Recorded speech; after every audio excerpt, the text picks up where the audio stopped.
Bienvenue à cette nouvelle édition de mon Ciné Balado. Vous êtes accompagné de Patrick Marleau et Jean-François Breton. Cette semaine, on vous amène dans le swinging London des années 60. On vous amène sur une île près de Montréal, infestée de zombies, avec Brain Freeze. Également, Un Triomphe, une comédie dramatique française. Et Antlers, nouvelle production de Guillermo del Toro.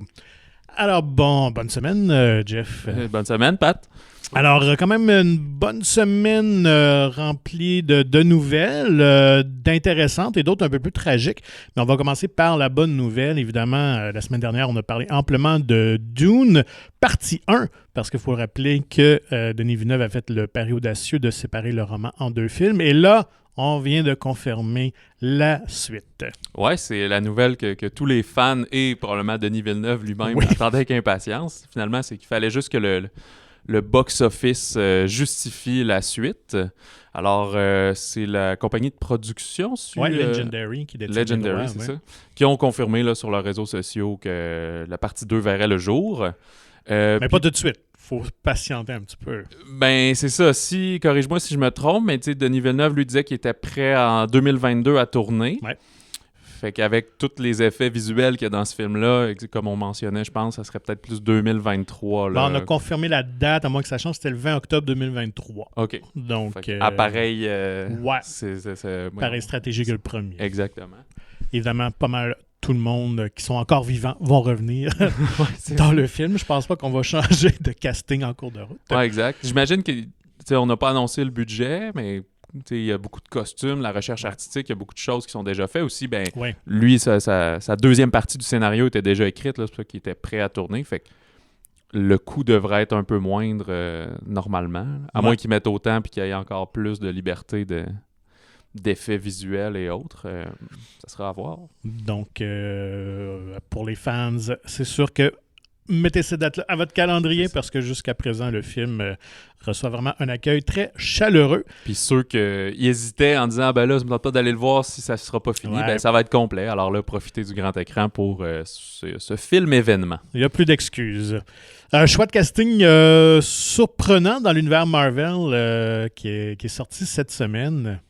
C'est Bill Murray qui va jouer dans Ant-Man 3. Ouais, j'ai vu ça passer. Je sais pas si ça va être Bill Murray en tant que Bill Murray. Là. On dirait que depuis quelques années... Ben, je dis peut-être qu'ils vont lui donner un personnage, mais il est lui-même. Là. C'est pas, il est pas méconnaissable rarement, disons. Là. Donc, je suis très curieux de voir ça. Probablement que la connexion s'est faite avec Paul Rudd, qui joue évidemment le rôle de Ant-Man et qui est dans le dernier Ghostbusters Afterlife. Donc, je sais pas si ça s'est fait sur le plateau puis il a dit « Hey... ça te tenterait-tu de faire une petite apparition dans Ant-Man 3? » J'ai l'impression que ça va être un petit rôle. Là. Je serais étonné que ce soit... Ouais, ce qu'on appelle un caméo. Plus que... Ben, d'ailleurs, on en discutera dans les prochaines semaines, mais aussi dans le prochain Ghostbusters, justement, les vieux qui reviennent, c'est plus des caméos que j'ai hâte gros rôles. De voir. Jusqu'à date, il n'y a rien qui est sorti en termes d'image. Donc, on les garde bien cachés. Donc, je suis curieux de voir justement là, jusqu'à quel point ils vont avoir un rôle dans le film. Sinon, il y a aussi une annonce d'un drôle de film qui a vraiment piqué ta curiosité, qui te fascine en tout cas. Oui, parce que si tu me dis, Jean-François, il y a un film sur Barbie qui s'en vient, ça te parle-tu? Pas plus qu'il faut, là. Sauf que quand on nomme tous les noms qui sont sur le projet, ça devient fascinant. Fait que, premièrement, c'est un live action, c'est en prise de vue réelle. Barbie va être incarnée par Margot Robbie. On vient de confirmer que Ken allait être joué par Ryan Gosling. Fait que là, c'est pas les voix, là, c'est vraiment eux qui vont le jouer. Et le tout, c'est réalisé par Greta Gerwig, qu'on a connue plus comme comédienne, mais dans les dernières années, elle a réalisé la dernière version des Fées du Dr. March et Lady Bird, qui l'a vraiment fait connaître à ce moment-là. C'est co-scénarisé avec son mari, là, Noah Baumbach, qui est aussi un réalisateur de films indépendants, dramatiques et humains, là, dont Marriage Story là, dans les dernières années. Fait que c'est pas une biographie comme telle de la création du personnage. C'est vraiment comme une aventure un peu fiction. Tout ce qu'on sait, c'est sur papier. Là, il espère tourner en 2022, donc un peu comme pour Dune. Là, ça serait plus en 2023 ou même peut-être fin 2022, là, dépendamment s'il tourne très rapidement. Mais c'est vraiment un objet de curiosité pour moi. Ben, comme tu l'as dit, surtout avec tous les gens impliqués dans le projet, vraiment curieux de voir le ton que ça va prendre et le résultat final. Donc, ça va être à suivre. Sinon, sur une note plus tragique, ben, évidemment, tous les médias, les nouvelles en ont parlé de cette tragédie-là. Lors d'un tournage, un western mettant en vedette Alec Baldwin qui a tué une directrice photo, blessé le réalisateur là, en déchargeant une arme à feu qui avait une vraie douille à l'intérieur, une vraie balle. Écoute, c'est quelque chose d'épouvantable pour le monde du cinéma. Sur le drame humain, écoute, Baldwin, ça doit être juste dévastant pour lui. Là. Ouais, puis j'essayais de comprendre comment il avait pu comme blesser 2 personnes, mais tu m'expliquais que c'est probablement qu'il faisait un close-up, un plein plan ou comme mettons quand on tire vers la caméra. C'était vraiment un gros plan sur le comédien qui tire vers la caméra. Donc, ce qu'on présuppose, c'est que souvent, lorsqu'ils mettent en place le plan, la directrice photo se tient très près de la caméra pour voir le cadrage, la lumière. Le réalisateur souvent est derrière aussi. Donc, j'ai l'impression que la balle a vraiment juste transpercé la directrice photo. Et dans ce qu'on sait, le réalisateur lui a été touché à l'épaule. Donc, vraiment incroyable. Et là, évidemment, au cours des derniers jours, au fil de l'enquête progresse, mais là, on apprend un petit peu plus que l'assistant réalisateur semble être vraiment lui qui est dans la merde. Ouais, il y a de la négligence de sécurité. Là. Et il y a un passé aussi, il avait été déjà renvoyé d'une production justement pour négligence sur les mesures de sécurité. Et là, on apprend que finalement, le fusil avait été tiré probablement plus tôt dans la journée avec des vraies balles par des gens de l'équipe de tournage. Ouais, ils sont comme allés... se pratiquer. C'est drôle que ce soit un film western. Là, ils sont allés tirer du gun pour le fun. Clairement. Donc, beaucoup de négligence. Il aurait probablement changé le clip, comme les munitions, mais il aurait oublié que la prochaine balle à tirer, elle est plus dans le clip et dans le... moi, mes termes d'arme à feu, dans la chambre, là, comme prête à faire feu. Fait qu'il restait une balle dedans. Fait que c'est vraiment de la négligence là, pour la sécurité et la personne responsable des armes à feu sur ce tournage-là. Ça va être à suivre. On va sûrement en apprendre encore plus. Est-ce qu'il va y avoir poursuite criminelle? On verra bien. C'est ça, parce que Baldwin est producteur du film aussi. Plus, fait qu'il y a conflit d'intérêt. Ou en tout cas, c'est pas l'acteur lui-même. Lui, il est juste victime de l'accident, mais le producteur, il est responsable du tournage en général. Effectivement. Donc, tout va être à suivre. Et tout ça, évidemment, ça rappelle la triste histoire de Brandon Lee, évidemment, le fils de Bruce Lee, qui avait été tué sur le tournage de Crow au début des années 90. Même affaire, donc une vraie balle qui se retrouve dans un fusil lors d'une scène, puis qui avait été atteint à l'abdomen. Donc, ça frappe toujours l'imaginaire quand même. Et je voyais justement des comédiens qui étaient interviewés hier à CNN qui parlaient de son expérience. Et beaucoup de comédiens ont quand même peur lorsqu'ils utilisent des armes à feu parce que ça demeure toujours en tête, l'événement de Brandon Lee. Je pense que ça a été très marquant pour les comédiens de l'industrie. Donc, il y en a encore beaucoup que c'est comme un peu leur hantise là, quand on utilise ces armes à feu-là. Ouais, puis surtout, tu veux pas...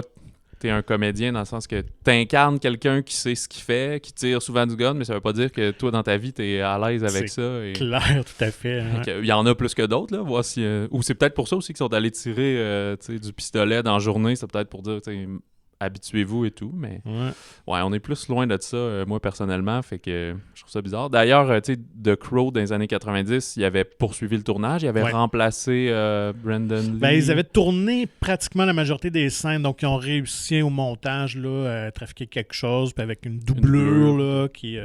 mais ici, je ne sais pas où il en était, je sais pas s'ils vont poursuivre ou pas. Effectivement.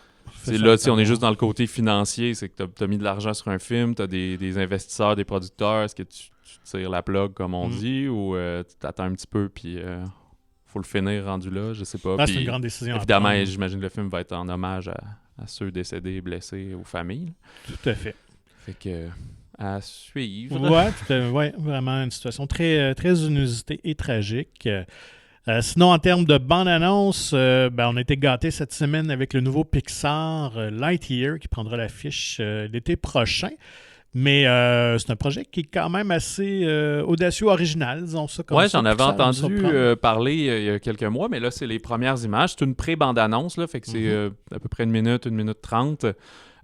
Beaucoup plus de visuels que de dialogue là-dedans. Fait que c'est Lightyear, c'est Buzz Lightyear.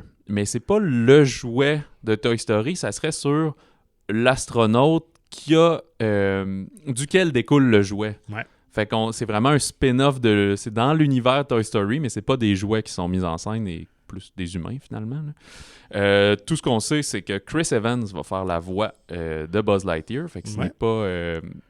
voyons, c'est pas Tom Hanks, c'est... Tim Allen. Tim Allen, c'est ça, Tom Hanks, c'est Woody. Puis quand même, juste à souligner au scénario que c'est Pete Docter qui a scénarisé. Donc, c'est pas mal lui qui fait les meilleurs Pixar. C'est lui qui avait fait Inside Out, entre autres. Donc, et Wall-E, tout ça. Donc, c'est vraiment lui qui développe peut-être un peu plus le côté plus audacieux de Pixar. Là. Donc, ouais, puis j'ai remarqué... Pour la réalisation, Angus MacLean, qui travaille là, justement dans l'animation chez Pixar depuis un bon bout de temps, notamment sur Wall-E, et qui avait co-réalisé Finding Dory en 2016, mais là, c'est son première réalisation à titre solo. Ouais. Mais ouais, c'est vraiment cool. Là, les images sont super belles. Là. Ça me rappelle un genre de Ad Astra ou de voyons, celui avec Ryan Gosling sur... First Man. Ouais, First Man, c'est ça, mais en animation. Il a l'air d'avoir quelques blagues avec des robots, évidemment. Ben, c'est clair qu'il va sûrement avoir aussi le Zurg qui va apparaître d'une manière ou d'une autre. Ah, ben oui, peut-être. L'ennemi juré de Buzz Lightyear. Je sais pas si on va aller aussi comme comique que ça, là, ou si ça va être plus humain. Probablement, ouais, il va être probablement plus sérieux, j'ai l'impression. Là, parce que le ton donne d'un film vraiment d'aventure sérieux. Ouais, d'exploration spatiale et tout. Là, ouais. Donc, vraiment, alors, pour les amateurs de Disney, Pixar, d'animation, ben, je pense que ça va être vraiment un rendez-vous l'été prochain. Ben, cette semaine, écoute, c'est le dernier week-end, c'est le week-end d'Halloween, devrais-je dire. Évidemment, on va parler de films d'horreur qui sont à l'honneur, mais avant, on va parler d'un film un peu plus léger avant de tomber dans le plus épeurant. Film français, Un Triomphe. Ouais, exact. Ceux qui veulent fuir l'horreur, là, ça peut être une très belle alternative, ouais. Pardon. Oui. En fin de semaine, c'est Un Triomphe, comme tu as dit, de Emmanuel Courcol. Ça met en vedette principalement Kad Merad, qu'on se souvient peut-être de Bienvenue chez les Ch'tis, Les choristes, ou dans la saga Le Petit Nicolas, là, qui joue le père de Nicolas. Emmanuel Courcol, là, rapidement, il n'est pas très très connu. Il a fait surtout comme des troisièmes rôles au cinéma, là, genre caissier, docteur. Là. C'est son deuxième long métrage, cependant, à titre de réalisateur et scénariste. Et le film était une sélection officielle de Cannes en 2020. Ça, c'est pas la plus récente. L'autre d'avant, c'est l'année qui n'a pas eu de festival, mais qui avait quand même nommé plusieurs films qui avaient été choisis, mais sans donner de prix. Là. On se souvient de Nadia Butterfly de... Pascal Plante. C'est ça, qui avait été retenu à ce moment-là. Ouais. La crise planétaire, la fermeture des cinémas fait que oui, c'est un film de plus 2019-2020, mais là, on le reçoit aujourd'hui. Alors, de quoi ça parle, Un Triomphe? Ben, c'est Kad Merad qui incarne un acteur de théâtre qui galère, qui fait pas mal du travail alimentaire, là, des job-ins relié au monde du théâtre pour payer son loyer et manger convenablement. Fait que il accepte de faire un atelier de théâtre en prison et il est vraiment surpris par le talent des comédiens des détenus. Fait qu'il se met en tête de monter avec eux une vraie grande pièce, là, alors qu'au début, il faisait que des scénettes.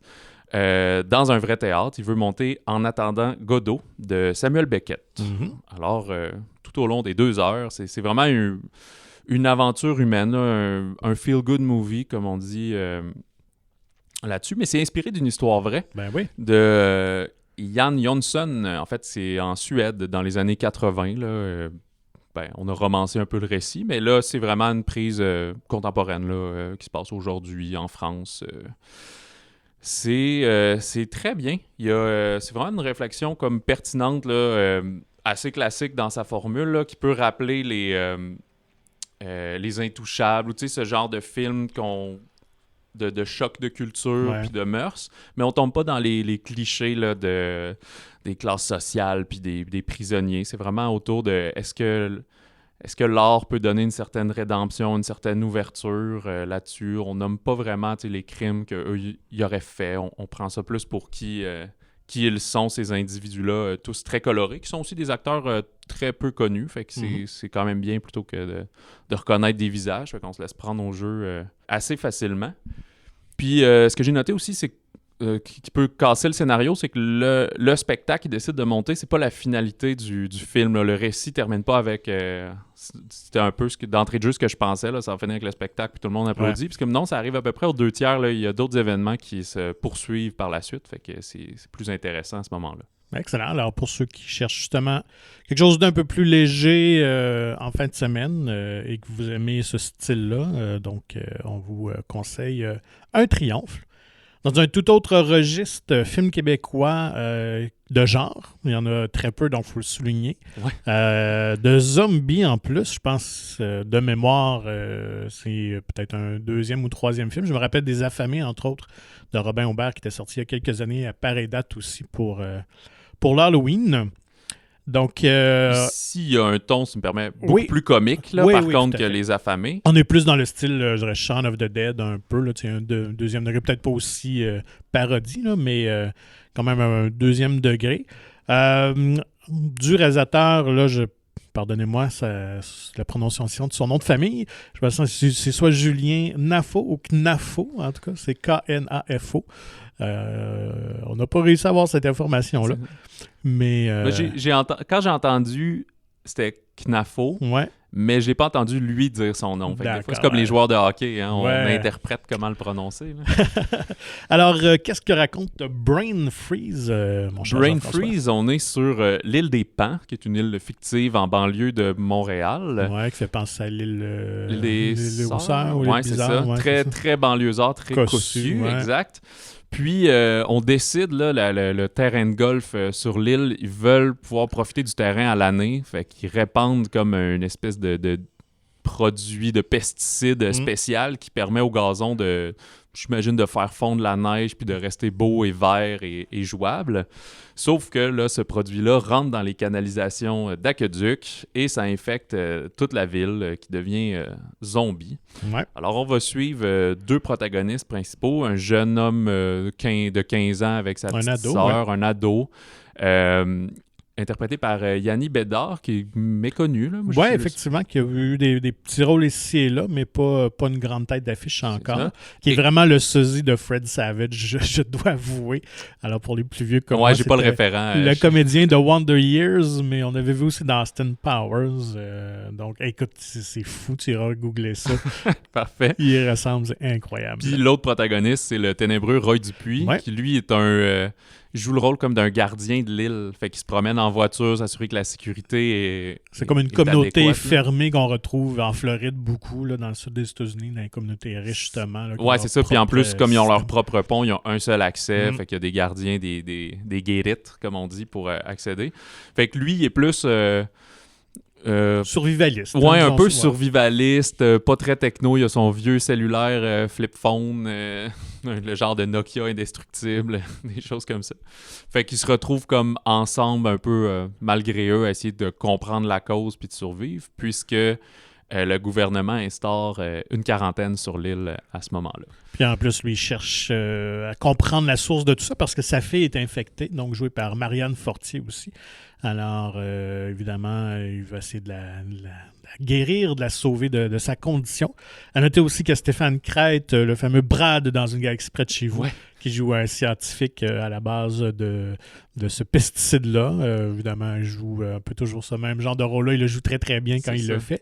Mylène Mackay, en espèce de tueuse à gages, jumelle en plus. Ouais, ça, c'est drôle. Et Anne-Élisabeth Bossé, qui joue la mère de l'ado Yanni Bédard. Moi, je dois avouer que j'ai trouvé ça très, très sympathique. J'ai été diverti. On s'entend que c'est pas un grand film.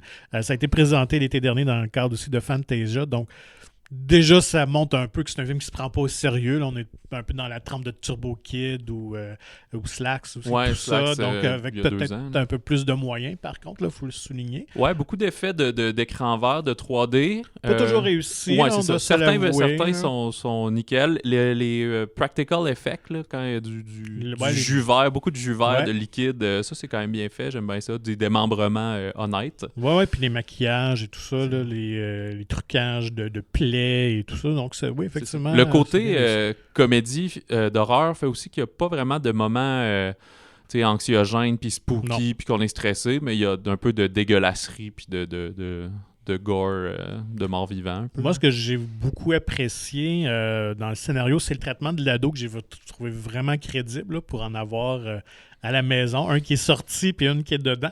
C'est une espèce de nonchalance au début là, avec sa petite sœur, tout ça. Là. J'ai trouvé que c'était vraiment bien campé. Puis généralement, c'est bien écrit, les dialogues étaient vraiment très bons aussi.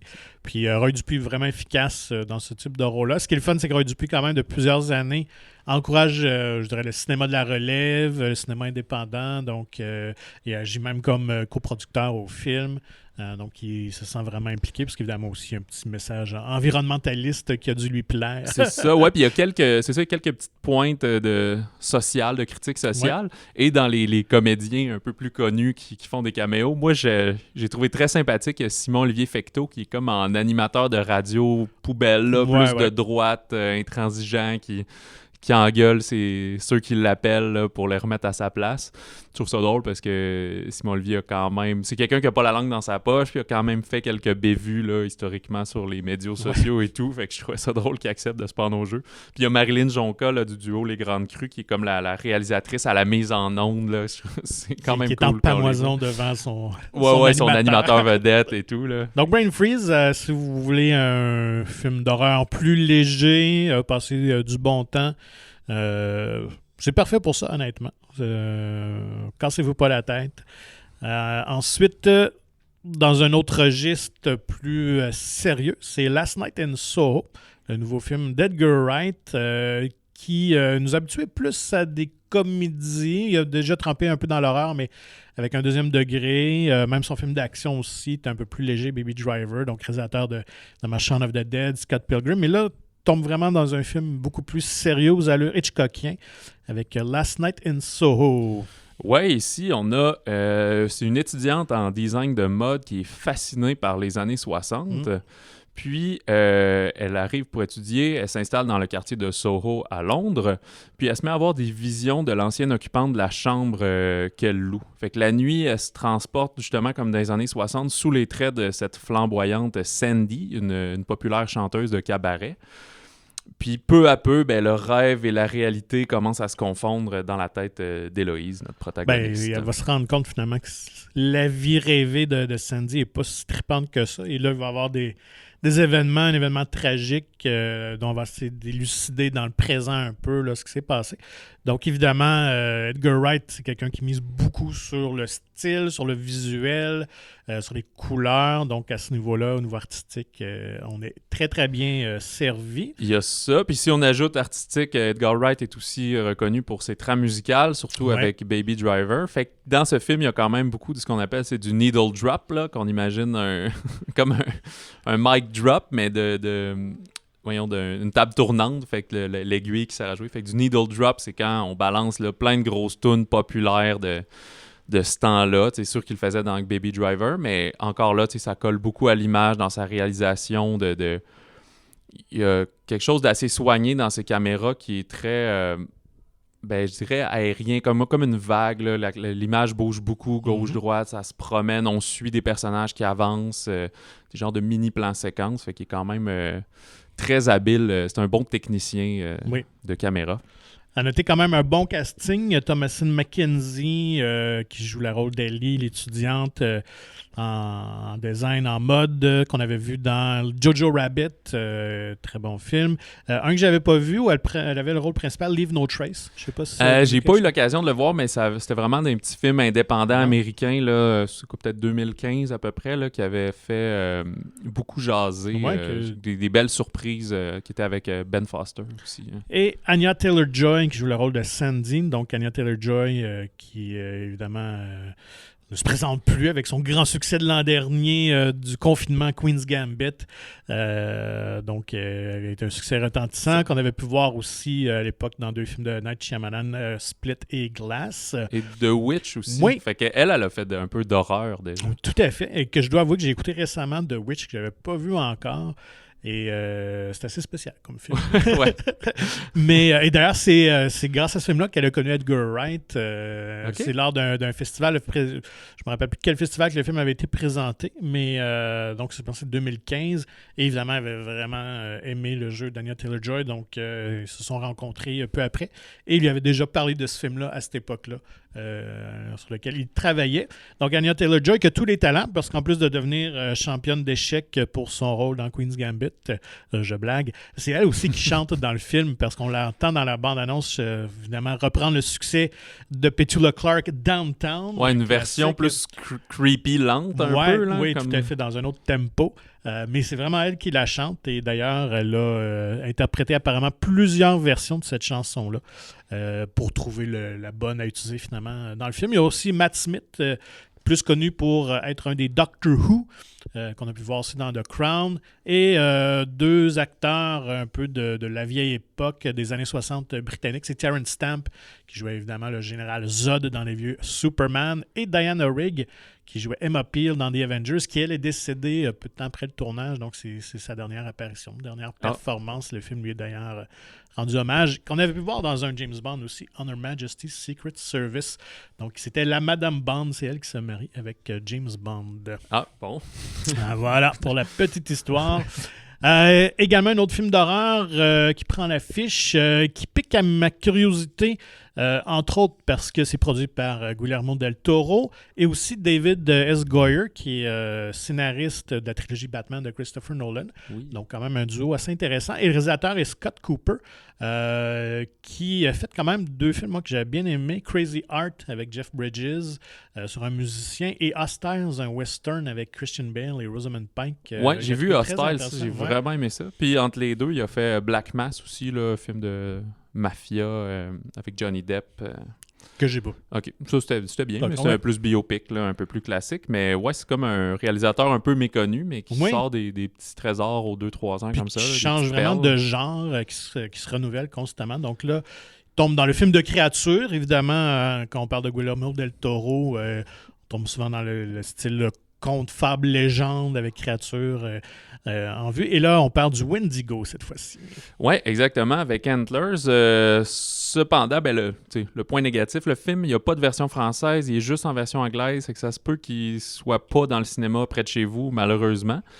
C'est un film aussi qui était attendu depuis au moins 1 an, mais là, à cause de la pandémie, il avait été reporté. Alors, c'est aujourd'hui qu'il voit le jour. Fait que c'est une institutrice, une enseignante dans une petite ville minière de l'Oregon qui découvre qu'un de ses élèves il est victime probablement de son père et de son frère, là, des abus physiques à la maison. Fait qu'elle décide d'enquêter avec son frère, qui est le shérif local, joué par Jesse Plemons. Et bien, évidemment, cela va leur mener à une découverte surnaturelle avec des conséquences terrifiantes. Donc, si vous aimez l'esthétisme des films de Del Toro, ce film-là est vraiment pour vous. Ça a l'air c'est treloché, évidemment assez grotesque aussi. Là, on est dans l'horreur un plus terrifiant, disons ça comme ça. C'est probablement des offres de la fin de semaine le plus terrifiant des nouveautés. Là. On a comme une échelle de gradation d'aujourd'hui en présentation des titres. Là. Ben oui, c'est vrai, tout à fait. Sinon, quoi d'autre à l'affiche? Dans les autres sorties, on a le drame biographique Nous serons les oubliés de Fernando Trueba, qui est présenté en version originale espagnole sous-titrée. C'est aussi un film qui avait fait partie de la sélection de Cannes de 2020. C'est basé sur le roman éponyme El Olvido que Seremos, qui raconte l'histoire d'un homme qui était vraiment profondément bon, qui est Héctor Abad Gómez, qui est un médecin reconnu et défenseur des droits de l'homme dans une ville plutôt violente qui était Medellín en Colombie dans les années 70. Fait que c'est comme le récit intime de sa vie, mais du point de vue de son seul fils, qui est aujourd'hui un écrivain colombien là, reconnu et tout. Fait que c'est l'adaptation de son roman sur cet homme qu'on louange beaucoup là-bas. Très intéressant de voir notre culture et un peu une figure du passé. Le réalisateur avait d'ailleurs été nommé pour un Oscar en 2012, mais c'était un film d'animation qui s'appelait Chico et Rita.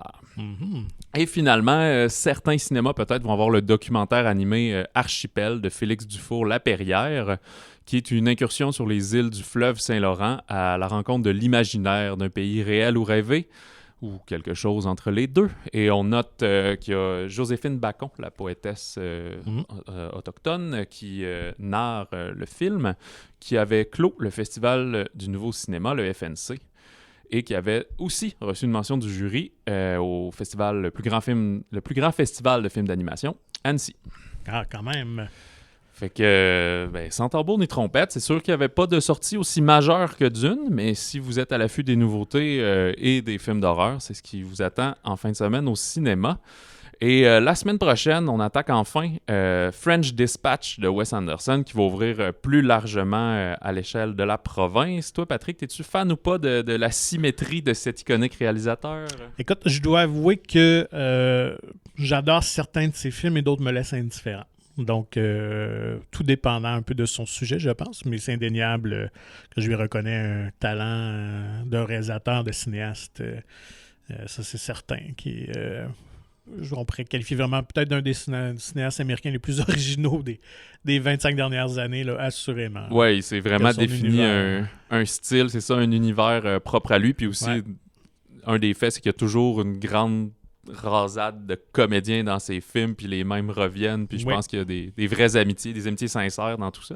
D'ailleurs, on va en parler plus la semaine prochaine, mais effectivement, plusieurs figures connues de ces univers dans The French Dispatch. Moi, je pense que mon préféré à ce jour demeure The Royal Tenenbaums, qui était dans ses premiers.